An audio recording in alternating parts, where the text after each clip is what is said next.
بسم اللہ الرحمن الرحیم یا ایہا الذین آمنوا کتب علیکم الصیام کما کتب علی الذین من قبلکم لعلکم تتقون۔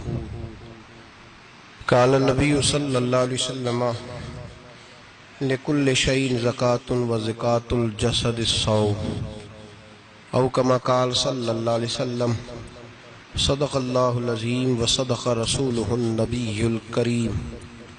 ان اللہ وملائکتہ یصلون علی النبی یا ایہا الذین آمنوا صلوا علیہ وسلموا تسلیما۔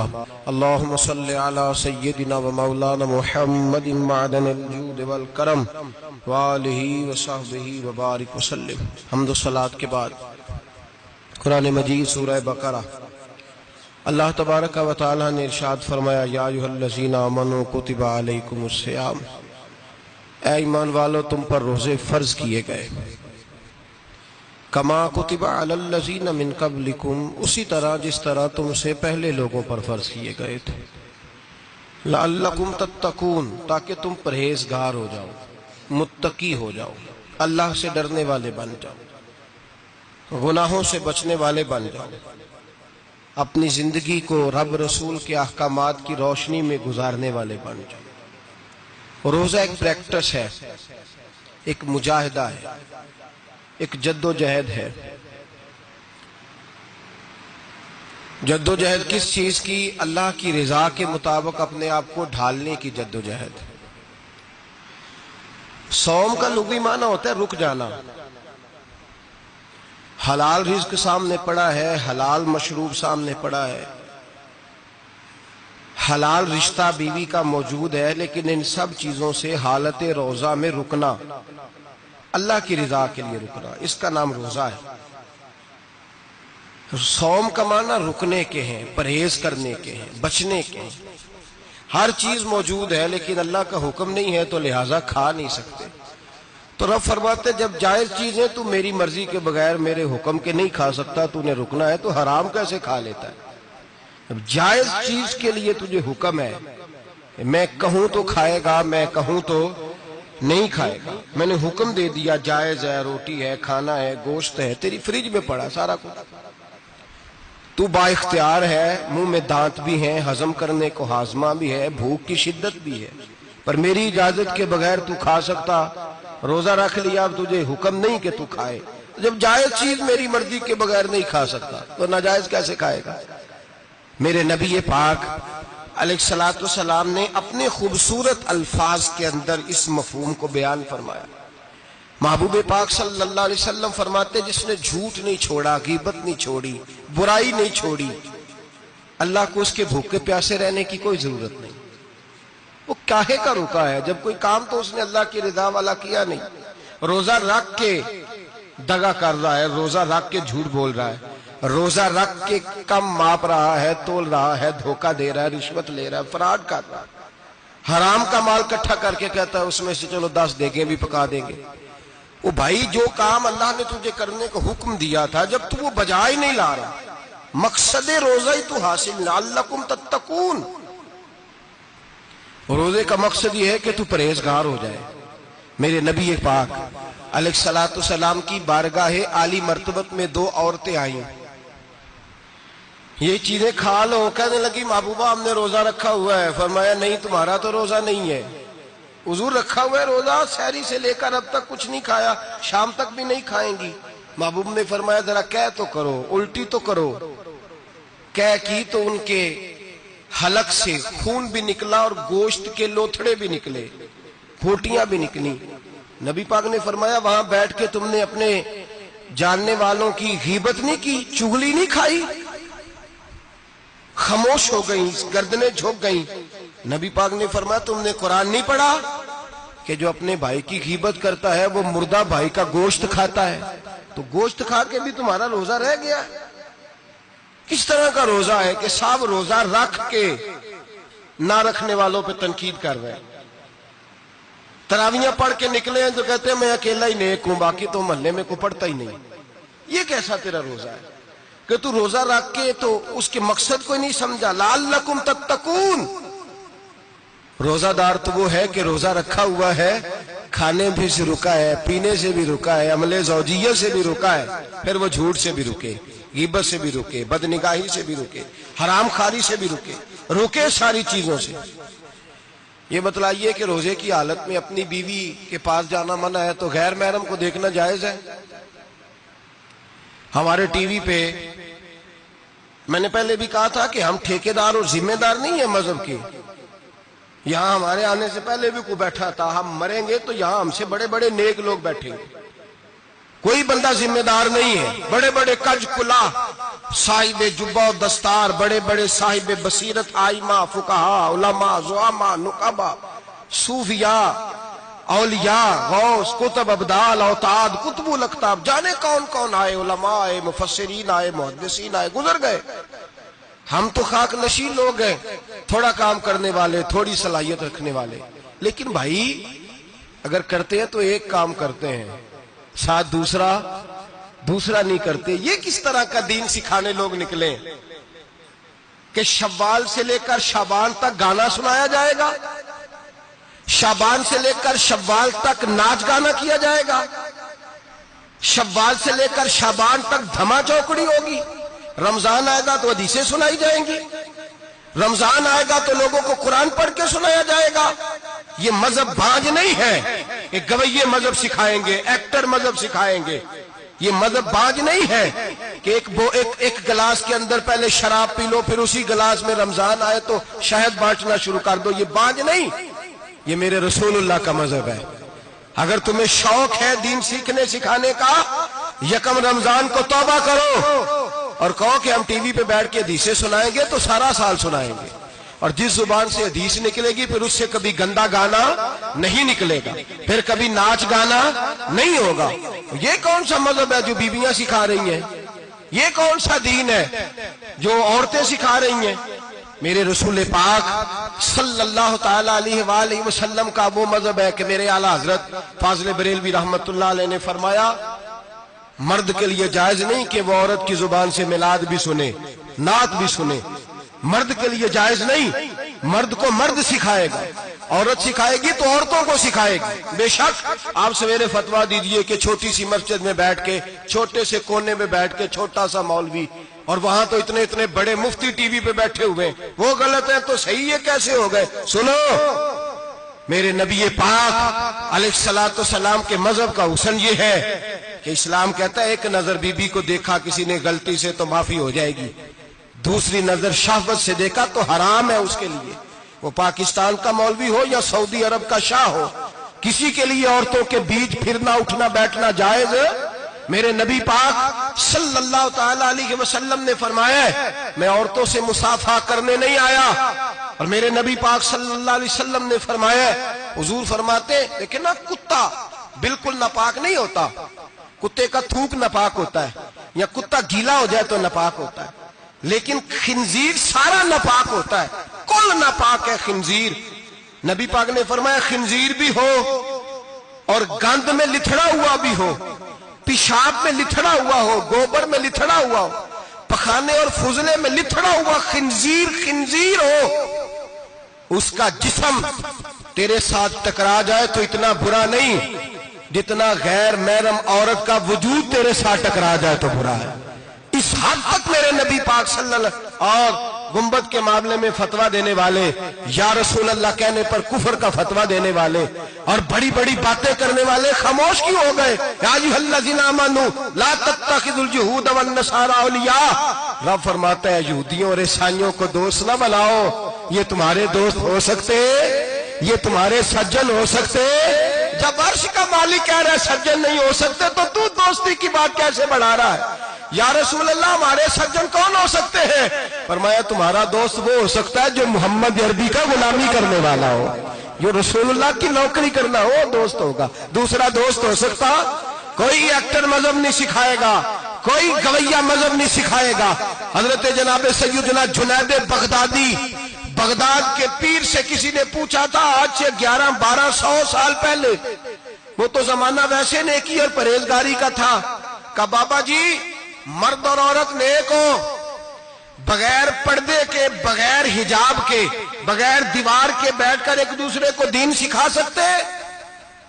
حضرت صاحب بتائیے، مرد اور عورت نیک ہو تو بغیر پردے اور حجاب کے ایک دوسرے کو دین سکھا سکتے ہیں؟ تو حضرت جنید بغدادی فرمانے لگے سکھانے والا حسن بصری ہو اور سیکھنے والی رابعہ بصری ہو تو پھر بھی بغیر پردے کے بیٹھنے کی اجازت نہیں۔ تو مفتی صاحب کو اجازت کس نے دی؟ مولانا صاحب کو اجازت کس نے دی؟ بڑا وہ نہیں ہوتا جو ٹی وی پہ زیادہ آتا ہے، بڑا وہ ہوتا ہے جو رسول اللہ کے دین پہ عمل زیادہ کرتا ہے۔ حضرت عبداللہ ابن مسعود رضی اللہ تعالیٰ عنہ فرماتے زیادہ باتیں کرنے والا عالم نہیں ہوتا۔ حضور پھر عالم کون ہوتا ہے؟ فرمایا پڑھو قرآن، انما یخشی اللہ من عبادہ العلماء۔ فرمایا بڑا عالم وہ ہوتا ہے جو اللہ سے زیادہ ڈرتا ہے، اس لیے کہ رب فرماتا ہے میرے بندوں میں سے جو عالم وہ ہے جو اللہ سے زیادہ ڈرتے ہیں، خوف رکھتے ہیں۔ تو میرے بھائی رمضان المبارک میں بچنا ہے، پرہیز کا وقت ہے، تو کوئی شخص بھی کوئی شو نہ دیکھے، میری منت ہے آپ حضرات، کوئی شو نہ دیکھے۔ عورت کا تو پردہ ہے تو ہمیں تو تماشے پہ لگا دیا گیا، عجیب قسم کے ایکٹر آ گئے اور مذہب سکھا رہے ہیں۔ میری اپیل ہے آپ سے کہ سحری افطاری کے وقت ٹیلی ویژن بند رکھیں۔ کیا چیز کھول کے رکھیں؟ یا قرآن کھول کے رکھیں یا رسول اللہ کا فرمان کھول کے رکھیں۔ اللہ رسول کی طرف توجہ رکھیں، وہ سیکھنے سکھانے کا وقت ہے۔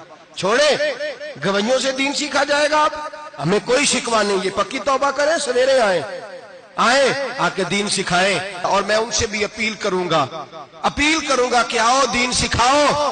حضرت فضیل بن عیاض فرماتے ہیں میں ڈاکو تھا، کبھی کبھی چھپ چھپا کے جمعہ پڑھا کرتا تھا، پھر میں نے توبہ کی تو سچی توبہ کی، پھر میں نے توبہ کی تو رب کو راضی کرنے والی توبہ کی، پھر میں نے توبہ کی تو چھوڑی ہر شے، غریبوں کا لوٹا ہوا مال واپس کیا، جس کے پیسے نہ دے سکا اس کے گھر میں جا کے اس کی بھینسوں کو چارہ ڈالا، اس کے اونٹوں کی خدمت کی، میں نے قرضے چکائے۔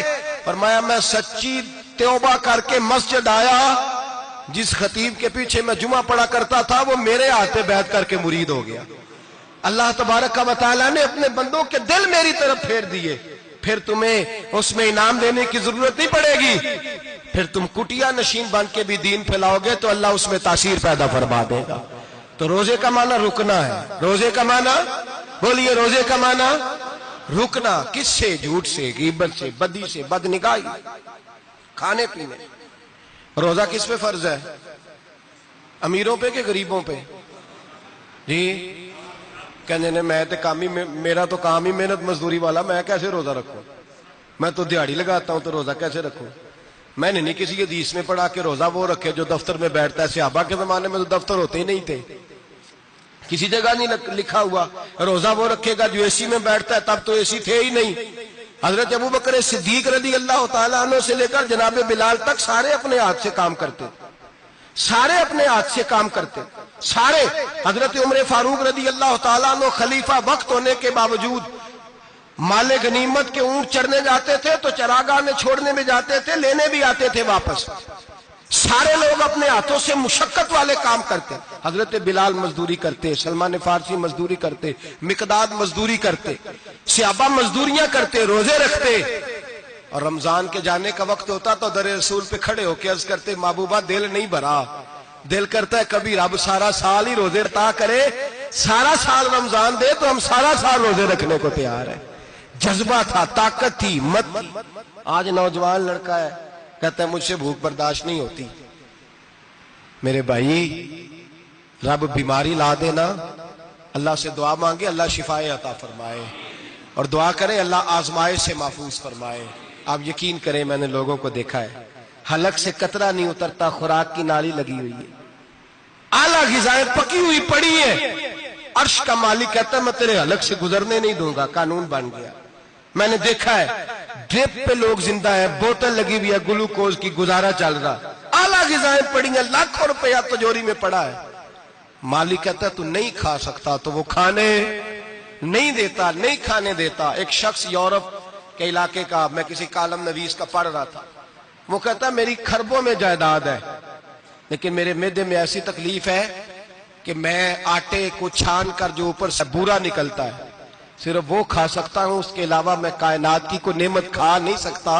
اور میرے بھائی وہ جب چاہے تو بڑے بڑے کھانے کھانے سے تجھے روک دے، تیرے دانت چبانے کے قابل نہ رہے، زبان نگلنے کے قابل نہ رہے، معدہ تیرا ہضم کرنے کے قابل نہ رہے، وہ جب چاہے تو جو مرضی کر لے، وہ کہتا چل تو میری مرضی پہ چلنا، 1 مہینہ میرے کہنے پہ نہ کھا، 1 مہینہ میرے کہنے پہ نہ کھا، تو یا اللہ تو کیا کرے گا؟ فرمایا صوم تصحو، میرے نبی پاک نے فرمایا تم روزے رکھو، اللہ تمہیں صحت عطا فرما دے گا، اللہ تندرستیاں دے دے گا، شفائیں دے دے گا، تم روزے رکھو، اللہ تمہیں، سبحان اللہ، اللہ تمہیں، اللہ طاقت دیتا ہے، ہمت دیتا ہے، اللہ ہمت دیتا ہے۔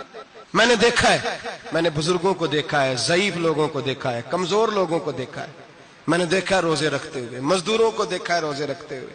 میں اپنے ابا جی کو کہتا ابا جی اتنی سخت گرمی اور مزدوری آپ کرتے اور مزدوری کے عالم میں روزہ رکھتے، تو کہتے پتر روزہ کی آندا ہے، روزہ کدوں کو جاندا ہے، روزہ اپنی جگہ تے وے مزدوری اپنی جگہ ہوتے۔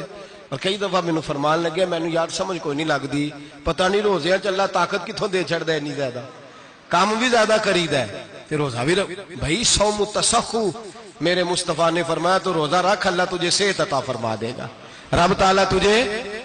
یہاں ہوٹل کھلے ہوئے ہیں، یہاں عجیب حالات ہیں، ہوٹل کھلے ہوئے ہیں، لوگ بہانے ڈھونڈتے پھرتے ہیں، کہتے ہیں کٹ لگ گیا تھا، ذرا تھوڑا سا خون نکل آیا، سنی پلاس لگائی ہے تو روزہ نہیں رکھا، یہ ذرا مجھے تھوڑی دقت ہو گیا تو میں نے روزہ نہیں رکھا، کھانسی لگ گئی ہے تو روزہ نہیں رکھا۔ او خدا کے بندے، روزہ تو نعمت ہے، اور سبحان اللہ میرے نبی پاک نے فرمایا لکل شیء زکات و زکات الجسد الصوم، فرمایا ہر شے کی زکات ہوتی ہے، وجود کی زکات روزہ ہے، روزے رکھو جسم کی زکات نکل جائے گی۔ فاقہ کرنا بھی میرے نبی پاک کی سنت ہے، مسواک کرنا بھی سنت ہے، اور فاقہ کرنا بھی، مسواک والی سنت زیادہ اپناتے ہیں لوگ، فاقہ کرنا بھی نبی پاک کی سنت ہے۔ ایک صاحب مجھے کہنے لگے جناب بیٹھ کے کھانا حضور کی سنت ہے، میں نے کہا کبھی کبھی نہ کھانا بھی نبی پاک کی سنت ہے، نہ کھانا بھی حضور کی سنت ہے۔ اور ہمارے فقہاء نے لکھا ہے جو روٹی زیادہ کھاتا ہے اس میں 2 باتیں پیدا ہو جاتی ہیں، کیا کیا؟ ایک بولتا زیادہ ہے، دوسرا سوتا زیادہ ہے، غافل ہو جاتا ہے۔ فقہ اور حکیم اطباء ڈاکٹر کہتے ہیں کہ پیٹ خالی رہے نا جس آدمی کا، اس کا حافظہ مضبوط ہوتا ہے، اس کے ذہن کی گرہ کھلتی ہے، زیادہ کھانے سے تو خماری چڑھتی ہے، دماغ ڈھونڈتے پھرنا روٹی کدھر سے آج اچھی ہے، گھر میں نہیں پکی تو ہوٹل چلے جانا، کھانے کے سوا اور کام ہی کوئی نہیں۔ اور صاحب میرے نبی پاک علیہ السلام نے فرمایا کافر 7 آنتوں سے کھاتا ہے، 7 آنتوں سے، اور فرمایا میرا مومن 1 آنت سے کھاتا ہے، اس کے وجود میں کھانے والی 1 آنت ہے، کافر 7 آنتوں سے کھاتا ہے۔ فاقہ کشی سے نورانیت پیدا ہوتا ہے، کم کھانا۔ دیکھیں نا نبی پاک صلی اللہ علیہ وسلم نے اللہ سے فاقہ مانگ کے لیا ہے، یا اللہ 1 وقت روٹی دے، 1 وقت کا فاقہ دے، مانگ کے لیا ہے نبی پاک نے، مانگ کے۔ حضرت ابو ہریرہ رضی اللہ تعالیٰ عنہ فرماتے ہیں بھوک زیادہ لگتی تھی نا جب مجھے، تو میں حضرت عمر سے، ابو بکر سے، عثمان مولا علی سے کوئی مسئلہ پوچھ لیتا تھا، اور جب میں مسئلہ پوچھتا تھا تو وہ مجھے روٹی کھلا دیتے تھے، جب میں ان سے مسئلہ پوچھتا تو وہ مجھے، حضرت ابو ہریرہ فرماتے ہیں مجھے بھوک لگی، میں حضرت عمر کے پاس گیا، ان سے مسئلہ پوچھا، ان کا رواج تھا جب میں مسئلہ پوچھتا تو پہلے روٹی کھلاتے۔ ہمارے بزرگ یہ فرماتے ہیں کہ کھانے کھلا کے دین پڑھاؤ، صرف تمہارا کتب خانہ نہیں کھلا ہونا چاہیے، تمہارا دسترخوان بھی کھلا ہونا چاہیے۔ کسی نے نبی پاک صلی اللہ علیہ وسلم سے پوچھا تھا بہترین مسلمان کون ہے؟ حضور نے فرمایا جو سلام لینے میں پہل کرے اور روٹی زیادہ کھلائے، جو روٹی ہر وقت فکر کرے آ یار تو روٹی کھا لے، روٹی کھانے کی طرف توجہ دلائے۔ کھلانا سنت ہے، زیادہ کھانا اس میں بھی فرق رکھے۔ تو نبی پاک صلی اللہ علیہ وسلم کے صحابی حضرت ابو ہریرہ رضی اللہ تعالیٰ عنہ فرماتے ہیں میں نے حضرت عمر سے مسئلہ پوچھا، میں نے کہا حضور مسئلہ بتائیں، تو کہتے پہلے ان کی عادت تھی جب میں مسئلہ پوچھتا تو روٹی بھی کھلاتے، آج انہوں نے مسئلہ ہی بتایا ہے، روٹی کوئی نہیں کھلائی۔ تو مجھے کہنے لگے ابو ہریرہ تو سوچتا ہوگا روٹی نہیں اس نے پوچھی، تو نے کب سے کھانا نہیں کھایا؟ میں نے کہا آج صبح سے۔ تو جناب عمر کہنے لگے میں نے کل صبح سے نہیں کھایا، چل ابو بکر صدیق کے گھر مسئلہ پوچھتے ہیں۔ کہتے جناب صدیق اکبر کے دروازے پہ گئے، جا کر کے ان سے مسئلہ پوچھا، ان کی بھی عادت تھی جب کوئی مسئلہ پوچھنے جاتے تو دسترخوان بچھا لیتے، کہتے آؤ روٹی بھی کھلاتا ہوں مسئلے بھی بتاتا ہوں۔ کہتے ہیں گئے تو انہوں نے بھی مسئلہ بتایا، روٹی کوئی نہ پوچھی۔ تو کہنے لگے عمر ابو ہریرہ تم لوگوں نے کل پرسوں سے نہیں نہ کھایا ہوگا، اور ابو بکر کو 4 دن گزر گئے ہیں، تھوڑا سا دودھ ملا ہے یا کھجور ملی ہے، روٹی کوئی نہیں ملی، چلو در رسول پہ چلتے، آؤ حضور کی بارگاہ میں۔ کہتے ہیں نبی پاک کی بارگاہ میں آئے، حضور نے چہرے دیکھے، کریم سے مسئلہ نہیں پوچھنا پڑا، میرے مصطفیٰ کریم نے فرمایا بھوک لگی ہوئی ہے تم تینوں کو، 3-4 دن ہو گئے؟ اللہ کے رسول نے فرمایا مجھے پورا ہفتہ ہو گیا ہے۔ سبب کچھ اور ہے جس کو تو خود سمجھتا ہے، زوال بندہ مومن کا بے زری سے نہیں، بھوک نقصان کا وجہ نہیں بنی، وجہ کوئی اور بنی ہے۔ رشوتیں جو بازار گرم ہوئے ہیں لوٹ مار کے، یہ روٹی کے لیے نہیں، یہ زیادہ کھانے کے لیے، یہ بینک بیلنس کے لیے گرم ہے۔ یہ لوٹ مار کا مقصد کوٹھیاں بنانا ہے، روٹی کا تو رب کریم کا وعدہ ہے۔ جو روز روتا ہے شام کو کہ میرا کاروبار کوئی نہیں، اصل میں کہتا ہے بنگلہ کوئی نہیں، اصل میں کہتا ہے کار کوئی نہیں، پجارو کوئی نہیں، روٹی تو اللہ عطا فرماتا ہے، اس کا وعدہ ہے۔ فرمایا حضور نے 3 دن بیت گئے، چلو۔ میرا بے تکلف صحابی ہے ابو الحسن انصاری، وہ بڑے نصیب والے ہوتے ہیں جن کو میرے نبی پاک خود کہتے تھے کہ تیری فلانی ذمہ داری ہے۔ اس زمانے کا تو کسی کو کہہ دیا جائے یہ تیری ذمہ داری ہے تو کہتا ہے یہ تو پھٹیکے ڈالنے لگ گیا، یہاں سے تو چھٹی کر جانی چاہیے۔ خوش ہوتے تھے صحابہ کہ ہماری ذمہ داری لگی۔ کہتے ہیں حضرت ابو الحسن انصاری کے گھر گئے، نبی پاک نے فرمایا بھوک بڑی لگی ہے، کھانا لا۔ کہتے ہیں حضور نے اسے کہا تو اس آدمی کو تو وجد ہی ہو گیا، اس نے کہا میرے اتنے نصیب کہ حضور کا یہ کھانا کھلا۔ آؤ دیکھو دنیا والوں، آج جو سب سے زیادہ عزت والا ہے وہ میرا مہمان بنا ہوا ہے۔ فرماتے ہیں وہ دوڑے گئے، بکری اٹھائی، ذبح کی، بیوی کو کہنے لگے روٹی تیار کر، ادھر کھجوریں توڑی، انگور توڑے، کہنے لگے حضور آپ جب تک تناول کریں تب تک کھانا پک جاتا ہے۔ حضرت عمر کہتے ہیں روٹی پک کے آئی، بڑا پیارا گوشت، بڑا اچھا سالن، بڑا خوبصورت خلوص والا کھانا۔ فرماتے ہیں میں نے بڑا ہی کھایا۔ نبی پاک نے نہ ایک روٹی لی اور چھوٹی چپاتی، تھوڑا تھوڑا سالن کونوں سے، اور جب نبی پاک نے کھا لیا تو حضور کی آنکھوں میں آنسو آئے۔ حضرت عمر کہنے لگے حضور روئے کیوں؟ نبی پاک نے فرمایا سوچتا ہوں 7 دن کے فاقے کے بعد کھایا ہے، پر ڈرتا ہوں رب اس کا حساب پوچھے گا تو جواب کیسے دینا ہے، اس کا حساب بھی تو دینا ہے نا جو کھایا ہے۔ تو حضرت عمر فاروق کے ہاتھ میں کچھ چیز تھی، زور سے زمین پہ ماری، کا محبوبہ 7 دن کے بعد بھی روٹی کھائے تو حساب دینا ہے۔ نبی پاک فرمانے لگے عمر وہ مالک ہے نا، تو جب دیتا ہے تو حساب نہیں لے سکتا، حساب تو دینا ہے، حساب تو دینا ہے، تیاری رکھو۔ صحابہ کرام فرماتے ہیں ہم نے ارادہ کیا کہ آج کے بعد ہم پھر فاقے کریں گے، کم کھائیں گے، اس لیے کہ حساب دینا ہے۔ میرے بھائی وہ فاقہ کشی کرتے تھے، ڈرتے تھے۔ یہاں تو لوگ کھا کے بیمار ہیں، کھاتے جا رہے ہیں، سوتے جا رہے ہیں، کھاتے جا رہے ہیں، سوتے جا رہے ہیں۔ یہ بھی وقت آئے گا رمضان شریف کا، سویرے درس پہ آؤ کہتے نیند بڑی آتی ہے، سویرے 2 سپارے پڑھ کے سویا کرو کہتے صاحب نیند بڑی آتی ہے، فجر کے بعد ہی تو وقت ہوتا ہے اللہ اللہ کرنے کا، سحری کا، کھاتے جا رہے ہیں، سوتے۔ لوگ جماعت سے نماز نہیں پڑھتے سو جاتے، جماعت کا ثواب چھوڑ کے سو جائیں گے۔ بھائی رمضان مبارک میں فاقہ کشی کی ٹریننگ ہوتی ہے، فاقہ کشی کی تربیت لے، رمضان میں روکے اپنے آپ کو، تربیت ہوگی۔ اور ہمارے صوفیاء فرماتے ہیں جو زیادہ کھاتا ہے اس کا نفس اس کو زیادہ پہ مائل کرتا ہے، خواہشات نفس پیدا ہوتی ہیں۔ میرے نبی پاک علیہ السلام نے جوانوں کو حکم دیا ہے، یا معاشر الشباب، او جوانوں، یا رسول اللہ کیا حکم ہے؟ فرمایا یا نکاح کر لو اگر طاقت ہے، نہیں طاقت تو روزے رکھو۔ حضور روزے سے کیا ہوگا؟ فرمایا تمہارا نفس کچلا جائے گا، شیطان وسوسہ اندوزی نہیں کرے گا۔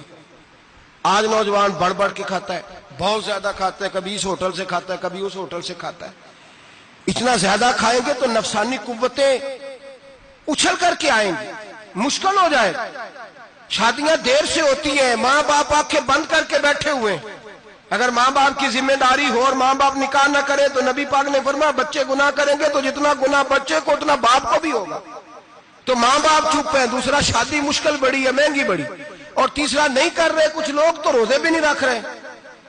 تو رمضان ان کے لیے بھی وقت ہے، نفسانی قوتیں کچلی جائیں گی، کھانا جتنا کم کھایا جائے گا اتنا وجود کے اندر نفسانی خواہشات کم پیدا ہوں گی۔ تو رمضان تو پریکٹس ہے مجاہدے کی، دین کی۔ اور دوسرا میرے حبیب پاک صلی اللہ علیہ وسلم نے فرمایا ہے، حضور فرماتے ہیں کہ رمضان اور قرآن کا آپس میں رشتہ ہے۔ قرآن پاک کتنا پڑھنا چاہیے روزانہ؟ زیادہ سے اللہ جزا دے، امید ہے آپ زیادہ سے زیادہ ہی پڑھتے ہوں گے۔ بھائی سنیں، حدیث مبارکہ میں نبی پاک نے فرمایا رمضان اور قرآن دونوں مل کے نا، بڑی پیاری حدیث ہے، فرمایا دونوں مل کے اللہ کی بارگاہ میں میری امت کی سفارش کریں گے، رمضان اور اللہ اکبر۔ کس طرح؟ نبی پاک فرماتے ہیں رمضان کہے گا اے اللہ دن کے وقت میں نے اسے تیری رضا کے لیے کھانے پینے سے باز رکھا، اور قرآن کہے گا یا اللہ رات کو تیری رضا کے لیے کھڑا ہو کے یہ قرآن سنتا تھا۔ رمضان اور قرآن دونوں سفارش کریں گے۔ ہم نا بڑا کچھ پڑھتے ہیں، سنتے ہیں، سیکھتے ہیں، اب یقین کریں یہ کھاتے بھائی کا بھائی سے اختلاف ہو جائے نا تو وہ 30 سال پرانے کھاتے کھول کے لے آتا ہے، ساری رات ڈھونڈتا ہے کہ میرے پیسے کہاں سے نکلتے ہیں، پڑھ لیتا ہے۔ قرآن پاک کی باری آتی ہے تو نہیں پڑھتے قرآن پاک۔ ابا جی کا ختم ہوتا ہے تو مانگتے پھرتے ہیں، کہتے ہیں 2 قرآن پاک 10 قرآن پاک۔ یہ باتیں بتانی نہیں چاہیے، کرنی نہیں چاہیے، لیکن چونکہ تربیت کے لیے بیٹھا ہوں تو کر دیتا ہوں۔ میرے شاگردوں سے پوچھیں، یہاں مدرسہ ہے الحمدللہ، درجنوں طلباء ہیں، اساتذہ ہیں، میرے پیر بھائی ہیں، اور میرا یہ دعویٰ ہے کہ شاید کوئی کسی سے اتنا پیار کرتا ہو جتنے میرے شاگرد اور مرید مجھ سے کرتے ہیں، لیکن میں نے کبھی کسی سے نہیں کہا کہ ذرا سورت فاتحہ پڑھ کے دینا، میں نے اپنے ابا جی کو ثواب دینا ہے۔ پوچھ لیں کسی سے نہیں کبھی کہا، کبھی نہیں میں نے کہا کہ ذرا مجھے تھوڑا سا قرآن پڑھ دیں۔ میں اس کو ناجائز نہیں کہتا، پڑھوانا چاہیے، لیکن میں اپنے والدین کے لیے کبھی سوال نہیں کرتا کہ مجھے ذرا پڑھ کے دو، میں نے بخشنا ہے، اس لیے کہ میں نے ذاتی طور پہ روٹین بنائی ہے۔ میں سمجھتا ہوں کہ کائنات کے اندر میرے اوپر جن لوگوں نے احسان کیے ان میں سب سے زیادہ حصہ میرے ماں باپ کا ہے۔ میں سمجھتا ہوں اس بات، کتنا نالائق ہوں میں کہ میں 1 مہینے میں ایک قرآن پاک بھی پڑھ کے ان کی روح کو احسان نہیں کر سکتا۔ میرا یہ طریقہ ہے ذاتی، میں قدغن نہیں لگاتا، میرا ذاتی طریقہ یہ الحمد سے شروع کرو اور 2 سورتیں چھوڑ کے قرآن پاک ختم کر دو آخری، اور پھر فلق اور ناس صورتیں ساتھ لے جاؤ۔ یہاں بیٹھ کے سالے ثواب نہیں کرنا، ختم نہیں دلانا، ساتھ لے جاؤ، قبر پہ کھڑے ہو جاؤ اور فلق اور ناس صورتیں قبر پہ بیٹھ کے تلاوت کرو، اور جو قرآن مجید پڑھا ہے ان کی روح کو وہاں احسال کرو۔ او بھائی، اولاد جب ماں باپ کے لیے پڑھتی ہے تو اسے کہنا نہیں پڑتا اللہ بخش دے، اس لیے کہ اولاد کی نیکیاں خود بخود ماں باپ کے کھاتے میں جمع ہوتی ہیں، خود نیکیاں جمع ہوتی ہیں۔ میرے بھائی تو بچوں سے یہ تو مطالبہ کرتا ہے کہ بیٹا اس سال رمضان المبارک میں میرے لیے ستو ضرور بنانا، فلانی چٹنی ضرور تیار کرنا، یہ کیوں نہیں کہتا بیوی سے کہ ڈشیں کم بنانا، تو بھی بیٹھ کے قرآن پاک پڑھ، میں بھی قرآن پاک پڑھتا ہوں، ادھر آؤ بیٹا یہاں بیٹھ کے تلاوت کرو، میں بھی کرتا ہوں، بیٹی ادھر آؤ بیٹھ کے قرآن پاک پڑھو۔ کتنا وقت لگتا ہے؟ حافظ اور قاری اور علماء اگر پڑھے تو 20-25 منٹ لگتے ہیں قرآن پاک کا سپارہ پڑھنے، اور اٹک اٹک کے پڑھنے والا بھی پڑھے تو 1 گھنٹہ لگ جائے گا۔ اور میرے نبی پاک صلی اللہ علیہ وسلم نے فرمایا جو قرآن پڑھتے ہوئے اٹکتا ہے اللہ اسے ڈبل ثواب عطا فرماتا ہے۔ فرمایا جو زبانی پڑھے سنگل ثواب، جو دیکھ کے پڑھے اسے ڈبل ثواب۔ حضور کیوں؟ فرمایا اس لیے کہ میرا قرآن دیکھنے پہ بھی اللہ ثواب عطا فرماتا ہے، قرآن دیکھنے پہ بھی اللہ ثواب دیتا ہے، دیکھنے کا بھی ثواب۔ رمضان شریف میں قرآن پاک پڑھے، کھول کے پڑھے، اور میرے بھائی اگر تیرا بچہ پڑھے، اگر تیری بیٹی پڑھے، کائنات کا خوش نصیب باپ وہ ہے کہ بیٹا قرآن پڑھے، چاہے ناظرہ ہی پڑھے، جس کی بیٹی پڑھے۔ زندگی میں انہیں اس کام پہ لگا جاؤ، مرنے کے بعد بھی پڑھیں گے۔ امام جلال الدین سیوطی شافعی رحمت اللہ علیہ فرماتے حضرت عیسیٰ قبر کے پاس سے گزرے، قبر پہ عذاب ہو رہا تھا، اللہ کا غضب برس رہا تھا، جناب عیسیٰ استغفار پڑھتے ڈرتے گزر گئے۔ تھوڑی دیر کے بعد، چند گھنٹوں کے بعد گزرے تو اسی قبر پہ پھول کھلے ہوئے تھے، رحمت برس رہی تھی۔ حضرت عیسیٰ علیہ السلام عرض کرنے لگے مولا تو بے نیاز ہے، میری طاقت نہیں تیرے کاموں میں بولنے کی، پر ابھی تو یہاں عذاب ہو رہا تھا، ابھی رحمت برس رہی ہے۔ جناب عیسیٰ کہتے ہیں آواز خدا بندی آئی، عیسیٰ بندہ بڑا گناہگار تھا، پاپی تھا، مجرم تھا، خطا کار تھا، لیکن جب اس کا انتقال ہوا، اس کی بیوی حاملہ تھی، اس کے پیٹ میں بچہ تھا، بچہ اس کے انتقال کے بعد پیدا ہوا، آج وہ 4-4.5 سال کا ہوا ہے، مکتب میں گیا ہے، مدرسہ میں گیا ہے، استاد نے بسم اللہ شریف پڑھائی ہے، فرمایا اس نے توتلی زبان سے کہا ہے بسم اللہ الرحمن الرحیم، کہ عیسیٰ مجھے بتلا اس زمین پر وہ معصوم جسے ابھی رحمان اور رحیم کہنا نہیں آتا، وہ توتلی زبان سے مجھے رحمان اور رحیم کہے اور میں اسی زمین پہ اس کے باپ کو عذاب دوں؟ فرمایا اس نے ایک بار رحمان اور رحیم کہا ہے، میں نے اس کی باپ کی قبر کو نور سے معمور فرما دیا ہے، نور سے بھر دی ہے قبر، برکت سے بھر دی ہے۔ اللہ کرے میرے بیٹے بھی قرآن پڑھے، اللہ کرے میری بیٹیاں بھی قرآن پڑھے، اللہ کرے ہم سب کی اولادیں قرآن پاک پڑھے۔ لیکن نا امام اعظم ابو حنیفہ رمضان میں 61 قرآن پاک پڑھتے تھے۔ کتنے؟ 60 ٹیک اللہ اکبر۔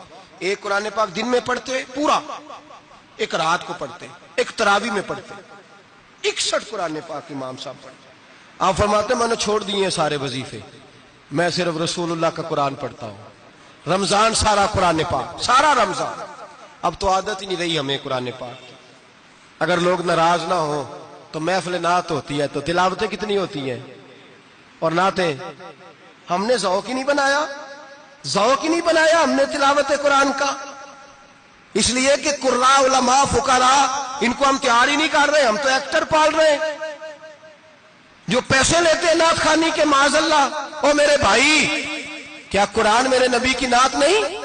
حضرت عائشہ صدیقہ رضی اللہ تعالیٰ عنہ کے پاس صحابہ گئے، کہنے لگے اماں جی ہمیں نبی پاک کا اخلاق بتلائیں۔ اماں جی کہنے لگی جاؤ جا کے قرآن پاک پڑھو، کالا خلقہ القرآن، سارا قرآن میرے نبی کے اخلاق کا ہی نام ہے، یہ ساری نعت ہے، یہ ساری نعت ہے۔ اس نعت کو سننے لوگ کیوں نہیں آتے؟ اتنا رش میں اپنے نعت میں اتنا تراویح پہ کیوں نہیں ہوتا؟ اور ملت کا جوان یاد رکھے، بوڑھے تراویحاں پڑھتے ہیں، ضعیف تراویحاں پڑھتے ہیں، گھٹنوں میں درد ہے تراویحاں پڑھتے ہیں، بیمار بوڑھے تراویحاں پڑھتے ہیں، جوان وہاں چوک میں کھڑے۔ کیا جوانی اس لیے ہے چوکوں میں کھڑا ہوا جائے؟ کیا جوانی اس لیے ہے کہ سعودی عرب جانے کے لیے پاسپورٹ بنانا ہو تو 2.5 گھنٹے کھڑا رہے؟ تو شناختی کارڈ کے دفتر تو کھڑا رہے، پروٹیکٹر کے لیے کھڑا رہے، کافروں کے سامنے کاسا لیسی کرنے کے لیے تو کھڑا رہے، تو نوکری پہ جائے تو ساری رات کھڑا رہے، اور تو قرآن کے لیے کھڑا نہیں ہوتا؟ میرے محبوب نے فرمایا من قام ایمانا واحتسابا غفر له ما تقدم من ذنبه، فرمایا جو رمضان المبارک میں اللہ کی رضا کے لیے گناہوں کی معافی کے ارادے سے قیام کرے گا، راتوں کو عبادت کرے گا، اللہ اس کے پچھلے سارے گناہ معاف فرما دے گا۔ نوجوان ارادہ کریں، پروگرام بنائیں کہ انشاءاللہ قرآن پڑھنا بھی ہے، قرآن پڑھوانا بھی ہے، سننا بھی ہے، اور انشاءاللہ بولیے سننا بھی ہے اور پڑھنا بھی ہے اور پڑھانا بھی۔ ہمت کریں، دلیری کریں، آ کے کھڑے تو ہو، اللہ توفیق عطا کرے گا۔ پہلی بات یہ کہ روزہ رکھیں، دوسری بات یہ کہ قرآن پاک کی تلاوت کریں، اور روزہ رکھیں تو روزے کے سارے حسن سمیت اسے رکھیں۔ نبی پاک نے فرمایا رمضان غمخواری کا مہینہ ہے، غمخواری کریں۔ ہمارے زمانے میں 2 قسم کی تکلیفیں ہیں، ایک تو غریب آدمی، اس کا حال یہ ہے کہ وہ مانگتے ہی گزارا کرنا چاہتا ہے، اس نے ہاتھ یوں کر لیا ہے تو اب اس کا یوں ہونے کو تیار نہیں۔ ضرورت اگر کسی آدمی کو کسی دروازے پہ لے جاتی ہے تو برا نہیں، لیکن سوال کا اپنے اوپر دروازہ کھول لینا یہ ٹھیک نہیں۔ فاقہ کشی پیدا کریں، حوصلہ پیدا کریں، تھوڑے پہ گزارا کرنا سیکھیں۔ غریبوں کو بھی اجازت نہیں کہ وہ نکل کھڑے ہوں میدان میں مانگنے کے لیے، ٹولیاں نکلتی ہیں رمضان میں، جتھے نکلتے ہیں خیرات کٹھی کرنے والے۔ بچیں، میرے نبی پاک صلی اللہ علیہ وسلم نے فرمایا جس نے بغیر ضرورت کے سوال کیا، جب قیامت کے دن آئے گا تو اس کے چہرے کے اوپر گوشت نہیں ہوگا، صرف ڈھانچہ ہی ہوگا۔ اتنی بھیانک صورت میں آئے، بغیر اشد ضرورت کے سوال نہ کر، کبھی سوال نہ کر۔ اور امیروں سے گزارش ہے کہ رمضان ہمدردی کا مہینہ ہے، ہمدردی کریں تو سامنے والے کی عزت کا بھی خیال کریں۔ یہ بات درست ہے کہ غریب سیاڑا نہیں ہوتا، اس لیے کہ جس کی جیب میں پیسے نہیں ہوتے بھائی اسے عقل بھی نہیں ہوتی، جس کے گھر کار نہیں ہوتی اسے چلانے کا طریقہ، جس کے گھر اوون نہیں ہوتا اسے چلانے کا طریقہ بھی نہیں آتا، جس کے گھر میں چیزیں ہوتی ہیں اسے چلانا بھی آ جاتا ہے، جدے گھر دانے اودے کملے بھی اس کے سیانے ہو جاتے ہیں۔ تو چودھری صاحب، سیٹھ صاحب، نواب صاحب آٹا تقسیم کرتے ہیں، کھڑے ہو کے فوٹو کھچاتے ہیں، فیس بک پہ دیتے ہیں، اور ایک آٹے کا تھیلا اور 10 اخباروں میں فوٹو۔ اللہ سے ڈریں، رمضان ہمدردی کا مہینہ، ہمدردی کا۔ غریب کو دیں تو اس کی عزت کو رسوا نہ کریں۔ میرے نبی پاک علیہ السلام کے صحابی حضرت عبداللہ ابن عمر رضی اللہ تعالیٰ عنہ ڈھونڈ کے لاتے تھے مسکینوں کو، ڈھونڈ کے، اور جب لاتے تھے تو اپنے دسترخوان پر بٹھا کر اپنے ساتھ افطاری کرایا کرتے، اور پھر فرمایا اللہ تعالیٰ نے لن تنالوا البر حتی تنفقوا مما تحبون، اللہ کے راستے میں وہ چیز دینی ہے جو تمہیں زیادہ پیاری ہو۔ کون سی چیز جو تمہیں؟ میں تھوڑا سا بے باک ہوں، بعض دوستوں کے ساتھ، سب کے ساتھ نہیں۔ ایک دوست مدرسے میں گھی دینے آئے ایک دفعہ، تو وہ والا گھی دے گئے جو سب سے سستا تھا، تو میں نے کہا مجھے دیانتداری سے بتائے آپ یہی کھاتے ہیں گھر میں؟ کہنے لگے نہیں۔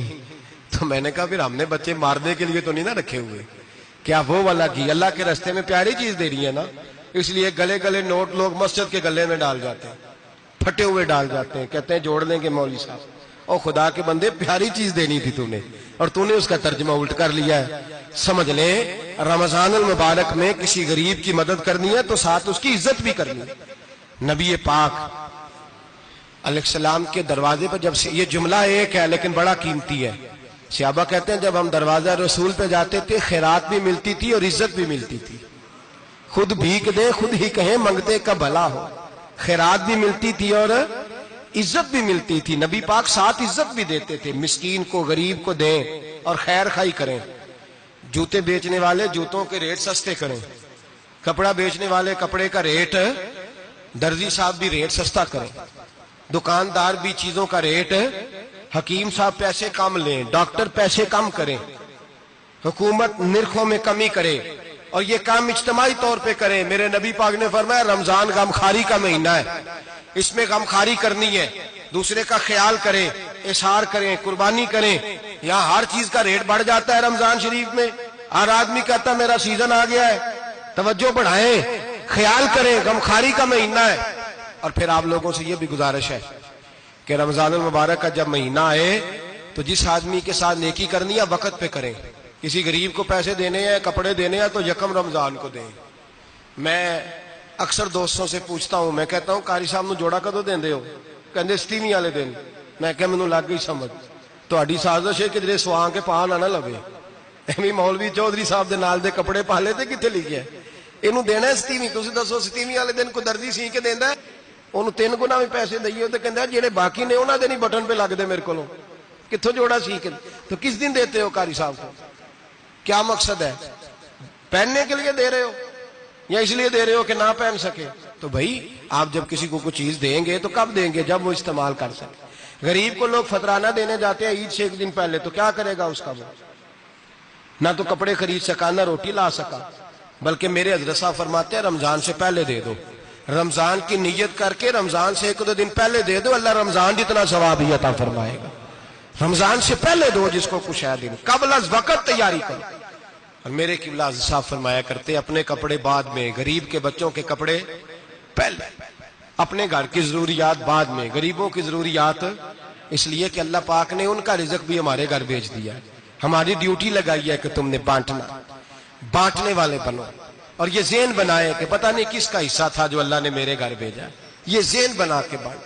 اور جس کو دینے جائیں، ہاں آپ کو اجازت ہے تھوڑا بہت پتہ کرنے کی، لیکن تھوڑا بہت تفتیش کرنے کی اجازت، بال کی کھال اتارنے کی اجازت۔ میں نے دیکھا ہے لوگ غریبوں کا انٹرویو لیتے ہیں، تیرا تو فلانا کمانے والا نہیں،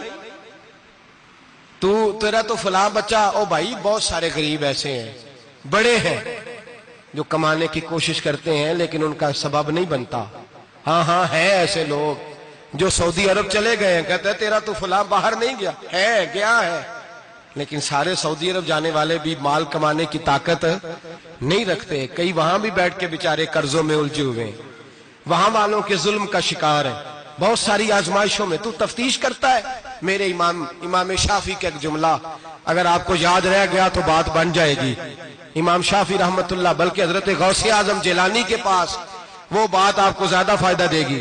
حضرت غوث اعظم جیلانی کو ان کا ایک مرید سمجھانے لگ گیا، کہنے لگا حضرت جی آپ سب کو دیتے رہتے ہیں، ہر بندہ مستحق نہیں ہوتا، ذرا ٹٹول کے دیا کریں۔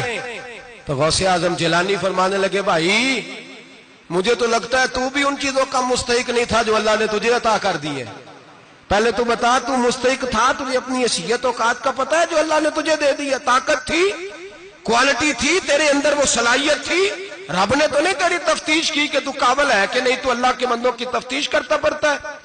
امام شافعی فرمایا کرتے، امام شافعی فرماتے رب تجھے پرکھ کے نہیں دیتا، ٹٹول کے نہیں دیتا، رسوا کر کے نہیں دیتا، تو غریبوں کے ساتھ یہ سارا ظلم کیوں کرتا ہے؟ بس پتہ چل گیا وہ ضرورت مند ہے تو دے، اس لیے کہ اجر تجھے غریب نے نہیں دینا، اجر اللہ نے دینا ہے، اور اللہ اجر عمل پہ نہیں دیتا، اللہ تو نیت پہ اجر عطا فرماتا ہے۔ تو نیت دیکھ تیری کس طرح کی، تو میرے بھائی غریب کو دیں قبل از وقت دیں۔ رمضان مبارک میں چوتھا کام، بات آخری اور چوتھا کام سنیں، رمضان میں دین سیکھیں۔ شیطان قید ہوتا ہے زیادہ سے زیادہ، اور جب آدمیوں کا پیٹ خالی ہوتا ہے نا تو ذہن جو ہوتا ہے نا وہ بھی اس کا فریش ہوتا ہے، اس میں کوشش کریں دین سیکھنے کی۔ میرے نبی کریم صلی اللہ علیہ وسلم نے اس دین کو علم کا دین قرار دیا ہے، شعور کا دین قرار دیا ہے، فہم کا دین قرار دیا ہے۔ نبی پاک صلی اللہ علیہ وسلم نے فرمایا ایک عبادت کرنے والا عشاء کے بعد کھڑا ہو اور فجر تک نماز پڑھتا رہے، ایک عالم دین عشاء پڑھ کے سو جائے اٹھ کے فجر پڑھ لے تو وہ 70 عبادت کرنے والوں کا درجہ زیادہ نہیں، عالم کا درجہ پھر بھی زیادہ ہے، اس عالم دین کا درجہ زیادہ ہے، اس لیے کہ وہ لوگوں کو آگاہی دیتا ہے، شعور بخشتا ہے۔ یہ دین جو ہے یہ، اور نبی پاک صلی اللہ علیہ وسلم نے فرمایا عبادت کرنے والے پر عالم کا درجہ اتنا ہی زیادہ ہے جتنا میرا درجہ اپنے غلاموں پر زیادہ ہے۔ عالم کو حضور نے اتنا بڑا مقام دیا۔ دین سیکھیں، شعور حاصل کریں، یہ فقاہت کا دین ہے، شعور حاصل کرنے کا دین ہے۔ اور نبی پاک صلی اللہ علیہ وسلم نے فرمایا دین کی ایک بات سیکھ لینا 1000 نفل پڑھنے سے زیادہ درجہ رکھتی ہے، دین کی ایک بات سیکھ لینا 1000 جنازے میں شرکت سے زیادہ درجہ رکھتی، دین کی ایک بات سیکھ لینا، میرے نبی پاک صلی اللہ تعالی علیہ وسلم ارشاد فرماتے 1000 مریض کی عیادت کرنے سے زیادہ درجہ رکھتی ہے۔ فرمایا جس نے رات کے ایک لمحے میں دین کی ایک بات سیکھی اللہ اسے ساری رات عبادت کرنے سے زیادہ ثواب عطا فرمائے گا۔